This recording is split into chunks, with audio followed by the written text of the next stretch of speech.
मैं चल रही हूँ एक बहुत प्यारा सा देवी माँ का गीत सुनाने। हमारा ये गीत कैसे लगा कमेंट में ज़रूर बताना।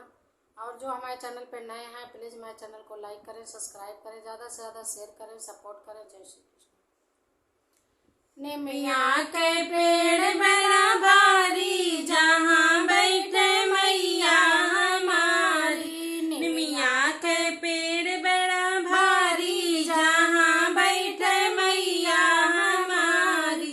नाम मेरे मैया के बाग बगीचा, नाम रे मैया के बाग बगीचा।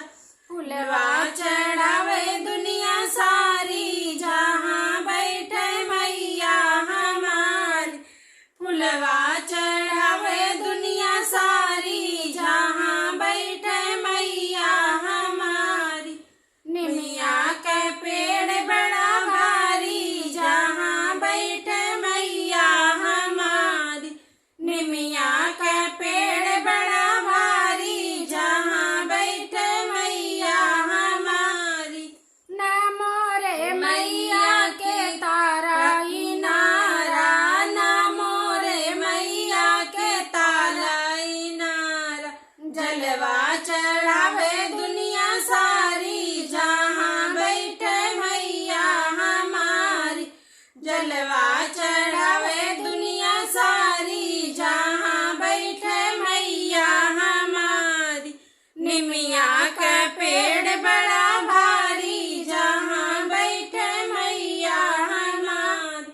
निमिया का पेड़ बड़ा भारी जहाँ बैठे मैया हमारी।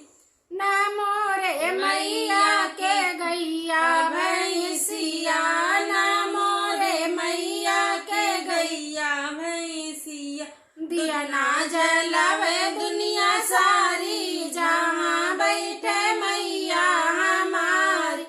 दिया ना जलावे दुनिया सारी जहाँ बैठे मैया हमारी। निमिया का पेड़ बड़ा भारी जहाँ बैठे मैया हमारी।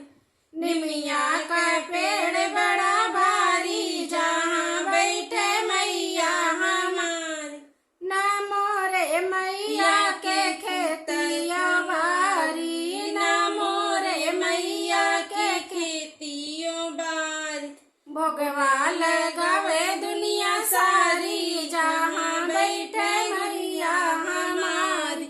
भोगवा लगावे दुनिया सारी जहाँ बैठे मैया हमारी। निमिया का पेड़ बड़ा भारी जहाँ बैठे मैया हमारी।